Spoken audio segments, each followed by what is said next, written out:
RTP3.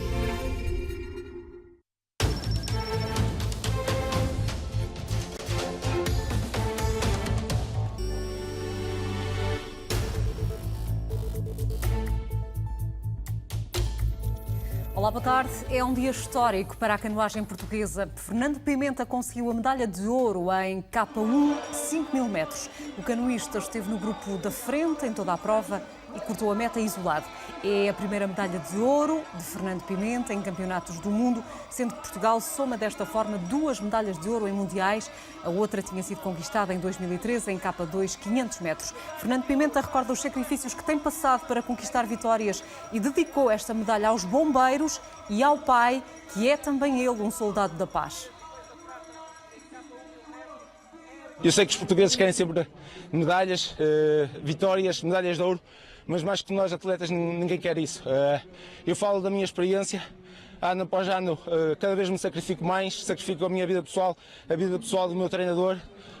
Temos família, este ano, desde janeiro, passámos mais de 200 dias fora de casa, acho que ainda vamos em agosto, é só contabilizar os dias que já passaram e mais de 200 dias passamos muito longe da família, abdicámos de tudo e que esta vitória é dedicada a todos os portugueses, dedicar também aos nossos heróis da paz, não nos podemos esquecer deles nesta altura, aos bombeiros, àqueles que neste momento percorrem Portugal leste a leste, muitas vezes com as piores condições do mundo, para defender o que é dos outros. Aproveito também para homenagear eles, essas pessoas, entre os quais o meu pai, que é bombeiro há muitos anos e infelizmente vejo muitas vezes longe de casa e a dias sem chegar a casa, porque é voluntário, está lá para dar tudo. Muitas vezes ainda as pessoas são ingratas para eles e quero homenagear. É muita emoção junta. É verdade, é homenagear essas pessoas e dedicar sobretudo a todos os portugueses que me têm apoiado, aos meus patrocinadores, à Federação, ao clube e sobretudo ao meu treinador e à família. O treinador de Fernando Pimenta emocionou-se com o desempenho do atleta. Hélio Lucas não esconde a satisfação pela conquista das medalhas e pelo trabalho feito até chegar a elas. Sim, numa prova bastante disputada, conseguimos a prata no Mundial, que foi um feito inédito, e estávamos à espera, sabíamos que hoje ele podia chegar a uma medalha, e depois de uma prata de ontem, com um sabor quase a ouro, terminar este Mundial com uma medalha de ouro neste primeiro ano de ciclo olímpico é fantástico, é inacreditável. Está sem palavras. Ainda estou sem palavras, é daquelas coisas, viemos para fazer 2 provas aqui, saímos com uma medalha de prata e com uma medalha de ouro. Vamos bastante satisfeitos com o trabalho que fizemos. O presidente da Federação de Canoagem também faz um balanço positivo da prestação portuguesa, que considera ter sido a melhor de sempre em mundiais da modalidade. Vítor Félix não poupa elogios a Fernando Pimenta. Como devido, é o nosso melhor campeonato do mundo, 2 medalhas num só campeonato do mundo, é um balanço muito positivo, vindo de quem vem, é um super atleta, um atleta muito ambicioso, chorou quando perdeu a medalha de ouro e aqui ver retribuído agora com este título de campeão do mundo nos 5.000 metros, para nós é extremamente gratificante ter um atleta como o Fernando Pimenta. Quando viu cortar a meta, deu vontade de chorar? É claro, sou uma pessoa muito terra a terra, muito emocionada, é claro que ver um atleta português na minha modalidade, na modalidade que eu presido, ser campeão do mundo e ter a oportunidade de observar é algo muito gratificante e acho que toda a família da canoagem portuguesa, todos os atletas contribuem para que o Fernando hoje seja uma referência na nossa modalidade, no desporto português e no desporto internacional. A Força Aérea Portuguesa detectou mais de 40 focos de incêndio na fase em que reforçou o dispositivo de combate. As imagens que a própria Força Aérea recolheu e divulgou reportam-se ao período mais crítico dos fogos, entre os passados dias 19 e 21, altura em que foi declarado o estado de calamidade pública. Os meios aéreos usados estão equipados com sensores de detecção térmica. No comunicado enviado para a RTP, a Força Aérea sublinha que esses meios foram fundamentais para orientar os meios que estavam no terreno. De um total de 43 focos de incêndio detectados naquele período, cerca de metade eram novos focos de incêndio. E são 5 os incêndios preocupantes que continuam ativos a esta hora. Ainda não estão controladas as chamas na Guarda, em Celurico da Beira e Pinhel, onde se têm verificado reacendimentos.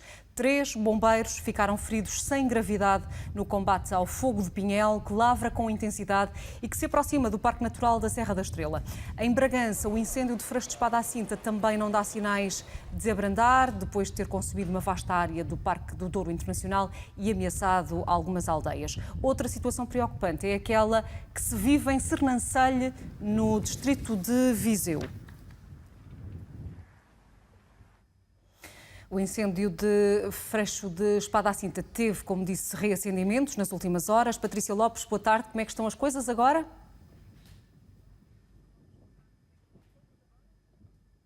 Boa tarde. O incêndio esteve dominado depois de almoço, mas volta a estar ativo com uma frente. É um reacendimento que está a preocupar particularmente as autoridades e que o fogo dirige-se nesta altura para a zona de Mós, já no concelho de Torre de Moncorvo. E é, como disse, um reacendimento que está a preocupar as autoridades. No terreno estão 160 operacionais, cerca de 160, mais de 50 meios terrestres e também 3 meios aéreos, 2 aviões e um helicóptero que estão a ajudar neste combate.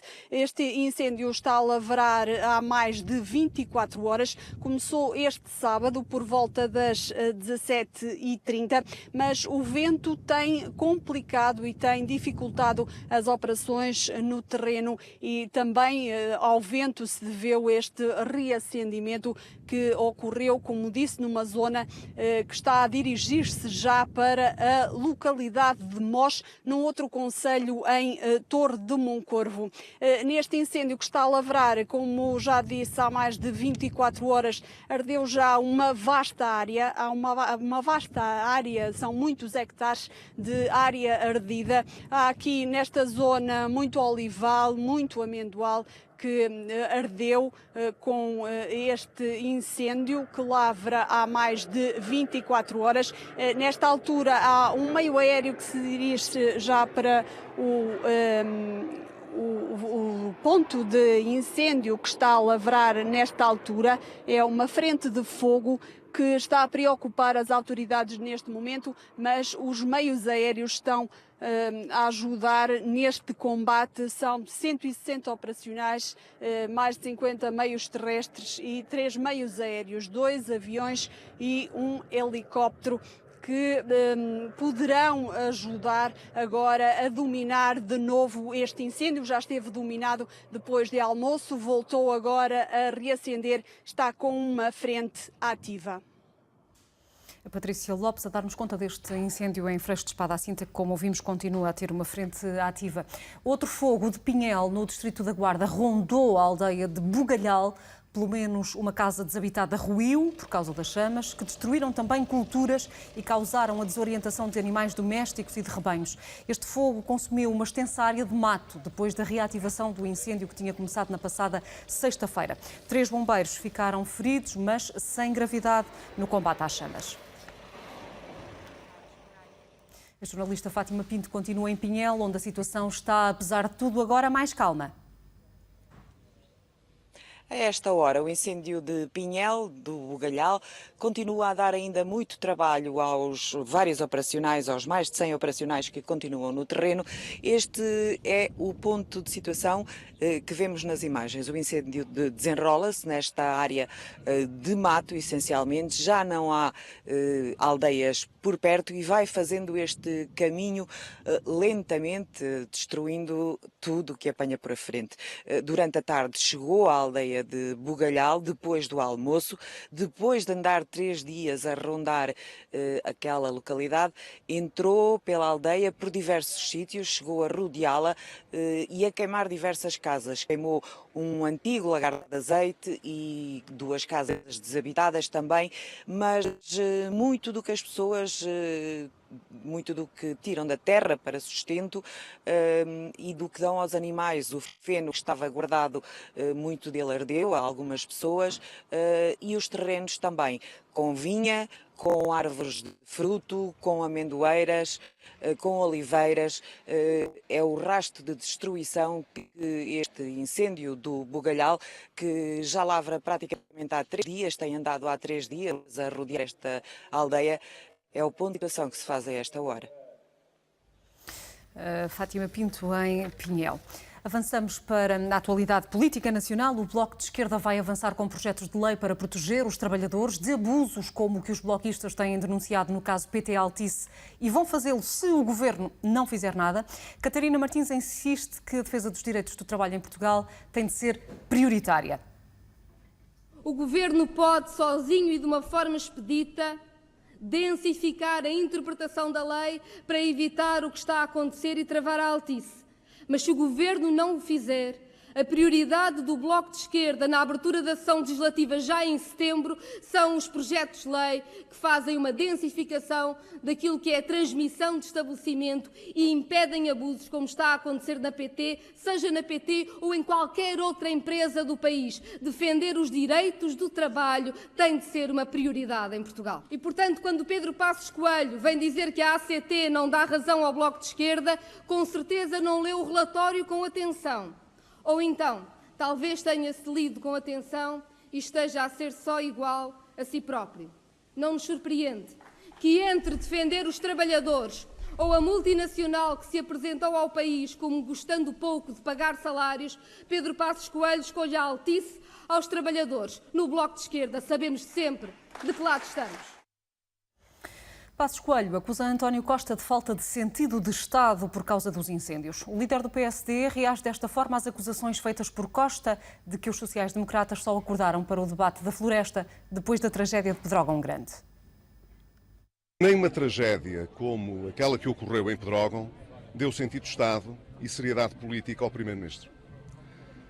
O que acontece é assim mais ou menos um clássico. O Primeiro-Ministro procura esconder o fracasso da sua governação, atacando aqueles que denunciam esse fracasso. Nunca, em 40 e poucos anos de democracia, nós assistimos a um espetáculo como aquele a que estamos a assistir, em que o país arde, a Proteção Civil mostra-se impotente para resolver a situação, a Proteção Civil que depende do Governo, ao cabo de 2 anos praticamente de governação, e o Primeiro-Ministro acha que a culpa é da oposição. Eu acho que isto é extraordinário e, portanto, ninguém pode levar isto a sério. Infelizmente, isto é toda uma cultura política que está instalada no Governo e que o Primeiro-Ministro tem mostrado desde que é Primeiro-Ministro. E Passos Coelho considera ainda inútil a criação de mais escalões do IRS anunciados pelo Primeiro-Ministro. O líder social-democrata classifica esse anúncio de demagogia e propaganda e diz que se o Governo está em condições de aliviar a carga fiscal dos portugueses, então que o faça sobre os escalões do IRS que já existem. Eu creio que o nível de escalões que hoje existe e, portanto, o nível de progressividade que existe no IRS é adequado. Se o Governo entende que há condições para aliviar a carga fiscal, que o faça sobre os escalões que existem. O nível de progressividade parece-me ser o adequado. Portanto, sobra, como eu estava a tentar responder, saber se o Governo entende ou não que tem margem para desagravar o IRS. Se achar que tem margem orçamental para desagravar os impostos, que o faça. Que diga, olha, nós este ano podemos devolver às famílias mais X milhões de euros. E que baixe a taxa do imposto. Aquilo que se trata, portanto, é de saber, nas pessoas que já hoje pagam IRS, vale a pena estarmos a aumentar os escalões? Olha, este ano aumentamos um, para o ano aumentamos um outro. Qual é o sentido disto? Isto configura alguma coisa estrutural para o futuro? Não. Isto é uma maneira do Governo dizer, olha, às pessoas que ganham entre tanto e tanto, este ano nós vamos cobrar um bocadinho menos. É fazer demagogia e propaganda, fazer populismo. Apesar das críticas, Pedro Passos Coelho admite um acordo com os socialistas sobre grandes obras públicas, mas exige uma clarificação daquilo que o Executivo quer para o futuro. O líder do PSD recorda que houve entendimentos no passado entre sociais-democratas e socialistas que não saíram do papel. Passos reage assim ao repto lançado por António Costa ao PSD para participar num consenso nacional para definir os investimentos prioritários em matéria de obras públicas nos próximos anos. António Costa vai mais longe ao desafiar Passos Coelho, mas também Assunção Cristas, a aprovarem a reforma florestal do Governo. É o corridinho algarvio que dá as boas-vindas à festa da Pontinha, talismã socialista em anos eleitorais. Com os incêndios a ensombrarem o clima festivo, Costa desafia Passos e Cristas a aprovarem a reforma florestal do Governo. Quer saber Se aquela senhora que foi 4 anos Ministra da Agricultura e nada fez pela floresta e que hoje todos os dias tanto fala, vai estar presente ou não vai estar presente. Quer saber se o anterior Primeiro-Ministro, que todos os dias critica os bombeiros, vai alguma vez fazer alguma coisa pela floresta, porque nada fez durante os 4 anos em que foi Primeiro-Ministro. Costa lembra que os diplomas do Governo para as florestas não tiveram o apoio de PSD e CDS no Parlamento. Foi preciso chegar à tragédia para que os outros acordassem e viessem ao debate, não com propostas, mas simplesmente criticando e votando contra grande parte deste pacote florestal. A rentrée socialista está de olhos no futuro e no próximo Orçamento do Estado, que vai trazer reforço do SNS e da escola pública e mais escalões de IRS. Vai continuar a aumentar o rendimento disponível das famílias, porque aumentar o rendimento disponível das famílias é essencial para melhorar a nossa situação económica e é por isso que nós vamos melhorar a progressividade do IRS, vamos aumentar os escalões do IRS para que quem ganha menos pague menos, porque é com maior justiça fiscal que nós também melhoramos o rendimento das famílias. Costa aponta que havia alternativa à austeridade e que agora o país cresce acima da União Europeia. Pela primeira vez, nos últimos 9 meses, pusemos fim a uma longa estagnação. Não podemos deixar que tenham sido só estes 9 meses. Temos de garantir que este é o resultado para os próximos 10 anos e isso exige a mobilização de todo o país. Em vésperas de autárquicas, Costa também pede a mobilização do PS, apesar de dividir o tempo entre as eleições e a governação. Eu não ficarei em casa, eu estarei, mais uma vez e como sempre, na rua, ao lado dos nossos candidatos. A festa de verão do PS em Faro tem Bossa e Si, mas o patrão da noite é outro AC. Para analisarmos os recados deixados nesta rentrée política, está connosco o jornalista e comentador RTP, Ricardo Jorge Pinto. Ricardo, bem-vindo. Começamos pelo Bloco de Esquerda. Catarina Martins a dizer que ainda há muito caminho a percorrer e muitas escolhas a fazer para recuperar o emprego, os direitos de trabalho, para travar a precariedade, melhorar a economia, os serviços públicos. Que margem de manobra tem o Governo para percorrer que percurso? Tem que ter margem de manobra. Vem um orçamento de Estado que vai ter que ser de novo negociado com bloquistas e comunistas.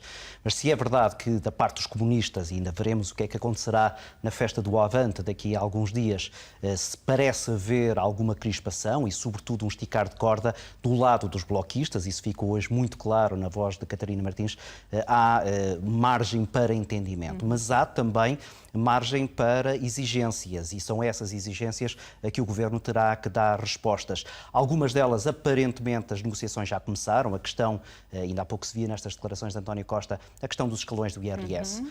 Havia ali a questão que estava a ser muito debatida sobre se este aumento de escalões não iria beneficiar toda a gente e, portanto, também as pessoas dos escalões mais altos. Até aí o Bloco de Esquerda parece querer apresentar uma solução, dizendo que isso depois pode ser moderado com alterações nas tabelas de retenção e, portanto, eliminando as críticas que eram feitas, nomeadamente à direita. E, portanto, parece que aí já haverá algum entendimento, pelo menos entre o PS e o Bloco de Esquerda. O Partido Comunista continua a pedir mais escalões do que aqueles que me parece que António Costa estará disposto a ceder.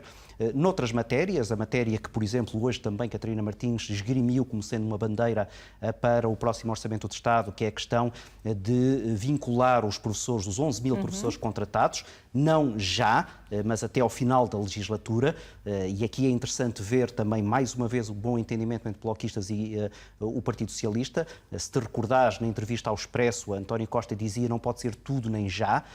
Ora, também agora Catarina Martins vem dizer, bem, se não puderem ser os 11 mil professores já agora, pelo menos que seja até à final da legislatura, dando a entender que essas negociações já começaram. E, portanto, parece-me que entre bloquistas e o Partido Socialista, olhando para estas duas rentrées deste fim de semana, o discurso está mais ou menos entendido e não haverá ali margem para grandes rupturas. Ainda assim temos ouvido o Bloco e os comunistas dizerem que o Governo tem de fazer mais pelo descongelamento nas carreiras na função pública, por exemplo, em relação às pensões.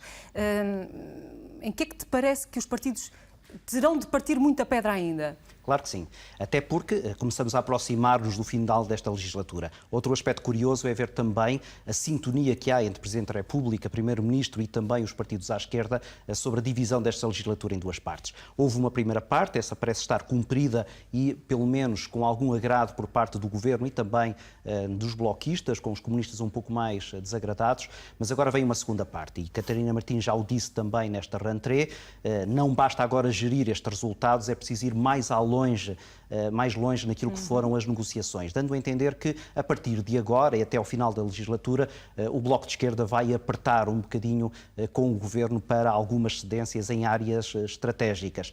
Muito mais virá, quanto a mim, da parte do Partido Comunista. O Partido Comunista vai, a partir de agora, e já se está a notar isso na rua com algumas movimentações sindicais, e sabemos da proximidade do Partido Comunista com esses sindicatos, a contestação vai começar a surgir. E o Governo vai ter que ter aqui alguma margem para fazer essas cedências. A bem de António Costa, e eu penso que é isso que o deixa dormir um pouco mais descansado, é que a economia está a dar resposta. E, portanto, cada vez que a economia dá resposta, cada vez que há mais dinheiro nos cofres do Estado, essas cedências são mais fáceis de fazer. Uma nota sobre os escalões do IRS que o Primeiro-Ministro anuncia. Duas questões. Por um lado, se fazem sentido, na medida em que podem ser entendidos como um eventual piscar de olho à geringonça para aligerar ali as coisas, ou por outro lado, se há tal folga para aligerar a carga fiscal, como diz Passos Coelho, porque não aligerá-la nos escalões que já existem, em vez de estar a criar mais escalões? Pois, é verdade. Mas eu acho que o que tu disseste, em ambos os casos, tem argumentos para legitimar. É verdade que há aqui mais dinheiro para entregar, e havendo mais dinheiro para entregar, penso que Passos Coelho se calhar tem razão, então que se assuma que há uma devolução às famílias, porque estar a mexer pontualmente nos escalões do IRS parece um pouco mais um remendo, e tu puseste aí o dedo na ferida, mais até para agradar, por exemplo, ao Partido Comunista, que tem aí uma bandeira de batalha muito, muito forte, porque não se percebe aí nenhuma reforma estrutural do sistema fiscal, mas a verdade é que isto terá sempre consequências, até porque terá uma consequência que António Costa reconhece como importante, que é deixar mais dinheiro nas mãos daqueles que mais rapidamente o colocam a circular. Isto é, são as pessoas de menor rendimentos, aquelas que, quando têm um pouco mais de dinheiro no bolso, imediatamente o vão gastar, porque precisam dele, enquanto que as pessoas com rendimentos maiores muitas vezes aforram esse dinheiro e, portanto, ele não entra automaticamente na máquina da economia. Havendo essa injeção mais rápida, também a economia pode agora descolar um pouco mais e conseguir-se os tais índices que são absolutamente essenciais para que Bruxelas não torça o nariz a estas cedências que o Governo está a fazer. Sobre a Altice, não é crível que o Governo venha a interferir no que quer que seja, porque apesar de Catarina Martins dizer que este é o momento de agir no caso PT Altice e de até ter anunciado, como ouvimos há bocadinho, projetos, a partir de dezembro, projetos de lei para defender os direitos dos trabalhadores, há margem? Não há. Não há margem, embora me pareça que o Bloco de Esquerda vai por diante com essa tentativa de alterar a legislação para que haja penalizações mais fortes. Agora, eu acho que o Governo já foi até longe demais naquilo que é a interferência com uma empresa que neste momento é privada e, portanto, o António Costa tem agora muito pouco margem para interferir mais do que aquilo que interferiu. Na minha perspectiva, algumas declarações que ele fez foram até excessivamente arrojadas numa democracia liberal onde o setor privado não pode ficar à mercê das críticas. Ricardo, para fecho de conversa, uma reflexão importante sobre esta clarificação que Passos pede a António Costa sobre as obras que o Primeiro-Ministro pretende pôr em prática no âmbito da chamada Estratégia Nacional para o Portugal pós-2020. Recordava, como ouvimos há bocadinho Passos Coelho, que no passado já houve entendimentos entre PS e PST que não saíram de papel. Que obras é que desta vez podem ter o entendimento dos dois partidos e efetivamente saírem do papel? Muito poucas. Agora, pareceu-me, da mesma maneira que me pareceu inteligente o repto lançado por António Costa, porque de alguma maneira cercava o líder da oposição, criava-lhe um embaraço no momento em que o líder da oposição tem umas eleições autárquicas difíceis pela frente, também esta resposta de Pedro Passos Coelho me parece inteligente, porque é uma resposta que de alguma maneira empurra o problema com a barriga. É o PSD a dizer nós não estamos a obstaculizar nada, aproveitando até para criticar o PS, que no passado recusou outros acordos idênticos a estes de longo prazo. Mas também não me parece que, tal como António Costa não tinha nenhum trunfo na mão relativamente a essas obras, que o líder da oposição vá fazer aqui algum jeito a aprovar. Tu disseste-o muito bem, mas o quê? O que é que pode vir agora? As grandes obras públicas, sei lá, estava-me a lembrar do TGV, o novo aeroporto de Lisboa, são neste momento matérias muito sensíveis do ponto de vista político, até porque Bruxelas está muito atento, e é preciso recordar que Bruxelas colocou um travão claramente a esse investimento no setor das grandes obras públicas e dificilmente abrirá agora mão delas com muita facilidade. Agora, António Costa tem razão, é preciso pensar a longo prazo, pelo menos a 10 anos, e aí vai ter que haver algum entendimento. Dificilmente ele será feito neste momento e entre estes partidos, mas mais tarde ou mais cedo essa linha orientadora para o novo quadro comunitário vai ter que ser estabelecida. 30 segundos finais para me dizeres que pró-ação antecipas tu da parte de Assunção Cristas e de Passos Coelho em relação ao repto lançado por Costa para aprovarem a reforma da floresta do Executivo. É preciso aqui recordar que não foi só o PSD e CDS que reprovaram, também o Partido Comunista, mas aí estrategicamente António Costa esqueceu-se de falar dos comunistas no seu discurso de rentrée relativamente a essas dificuldades. Agora, tal como no passado a PS e PSD não se entenderam, com o CDS um pouco a gravitar à volta desses desacordos, também dificilmente agora a curto prazo esse entendimento irá acontecer. Para mal de todos nós, porque a verdade é que estes problemas que agora vimos aqui no início deste noticiário vão continuar a repetir-se e no próximo ano vamos todos estar a pensar porque é que esse acordo não foi conseguido. Esperemos que não e que não estejamos aqui daqui a um ano a falar sobre estes mesmos assuntos. Ricardo, obrigada por ter estado connosco mais uma vez. São já pelo menos 5 as vítimas mortais da passagem do furacão Harvey pelos Estados Unidos. O número de vítimas pode vir a aumentar à medida que os socorristas chegarem às áreas mais atingidas. E nesta altura há também a informação de que o principal aeroporto de Houston foi encerrado por causa das inundações provocadas pelas chuvas intensas. Rockport, uma localidade que acorda devastada pela passagem do Harvey. Há registro de pelo menos uma pessoa que aqui morreu, muitas ficaram feridas. À medida que o furacão investia sobre a cidade texana, os ventos atingiram a velocidade de 215 km/h. Casas, escolas e lojas fortemente danificadas, muitas completamente destruídas. It's really scary. Were you in it last night? Yeah, I was. By yourself? Did you have Yeah, family? and I saw this one. It just blew away. The wind was as bad as I anticipated, but not the rain. I figured it was going to still keep coming. But I don't know, hopefully maybe this is it with the rain. Hopefully I think we've had enough damage for now. We lost radios, we've lost the internet, we lost local phone service. No idea when that's going to be 911 went down for a while. No, sir, we don't right now. Pelas cidades da costa do estado do Texas, confirma-se o poder de destruição do Harvey, este que é o maior furacão desde o Katrina em 2005. Por onde o vento e a chuva passaram, é tempo agora de ajudar a reparar os estragos. That's what people do. They band together, they see a common need, and they all furnish everything that they've got to get the job done. Ainda que por alguns locais o cenário esteja mais calmo, a previsão é de mais 3 ou 4 dias de tempestade e por isso não pode haver descanso. Os ventos fortes e uma chuva intensa, a imprevisibilidade do tempo resultaram já em inundações catastróficas. Nos locais onde não foi ordenada a evacuação, pede-se às pessoas para não saírem de casa, pede-se que não arrisquem a vida. Then this rain band came through somewhere around 7:30, 8 o'clock. And let me tell you, it is dropping a lot of water. And the streets are treacherous. It makes absolutely no sense for anyone to be out on the road unless it's an emergency. You all know the well-known phrase, and that is turn around, don't drown. Don't risk your life. Still, the most important thing that all Texans can do who are affected by the storm is to put your life and the protection of your life first and foremost. A chuva continua a cair, ainda que a força do Harvey tenha diminuído de intensidade. A categoria é agora de nível 1, com ventos ainda assim acima dos 100 km/h. Mais de 300 mil pessoas em toda a costa do estado do Texas estão sem eletricidade. O perigo é agora o das inundações e há já consequências. Na cidade de Houston, o registro de uma outra fatalidade, uma mulher que foi empurrada pela força da água. Os boletins meteorológicos indicam que o Harvey está mais fraco e fala-se já de uma tempestade tropical enquanto passa pelo sudoeste do Texas. Subiu para 16 o número de vítimas mortais dos atentados na Catalunha. A mais recente é uma mulher de nacionalidade alemã de 51 anos que foi atingida no ataque das Ramblas, em Barcelona, e que não resistiu aos ferimentos. Essa mulher estava internada nos cuidados intensivos desde o dia do atentado. Hospitalizadas continuam ainda 25 pessoas, 5 das quais em estado crítico. A Polícia Metropolitana de Londres deteve um segundo suspeito de envolvimento no ataque de sexta-feira a 2 polícias junto ao Palácio de Buckingham. Este homem, na casa dos 30 anos, reside no norte de Londres e foi preso por suspeita de cometer, preparar e instigar atos terroristas. É o segundo detido, depois do jovem de 26 anos ter conduzido uma viatura para tentar atropelar os agentes, atingindo-os com uma espada e gritando "Alá é grande". Esse primeiro suspeito acabou por ser imobilizado e detido.